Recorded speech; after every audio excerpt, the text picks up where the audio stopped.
پاکستان سمیت 21 مسلم ممالک کے وزرائے خارجہ کا مشترکہ اعلامیہ جاری۔ اسرائیل کی ایران پر حالیہ جارحیت کی شدید مذمت۔ 13 جون سے اسرائیلی حملے UN چارٹر اور عالمی قوانین کی کھلی خلاف ورزی قرار۔ مشترکہ اعلامیے میں علاقائی خود مختاری، سالمیت اور ہمسائیگی کے اصولوں کے احترام پر زور دیا گیا۔ مشرق وسطیٰ میں کشیدگی کے خاتمے اور جنگ بندی کے لیے فوری اقدامات کا مطالبہ بھی کیا گیا۔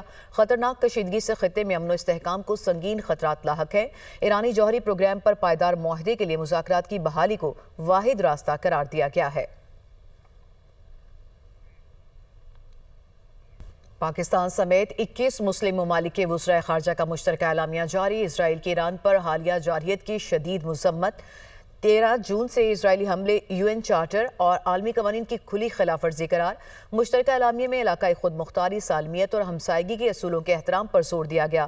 مشرق وسطیٰ میں کشیدگی کے خاتمے اور جنگ بندی کے لیے فوری اقدامات کا مطالبہ بھی کیا گیا۔ خطرناک کشیدگی سے خطے میں امن و استحکام کو سنگین خطرات لاحق ہیں۔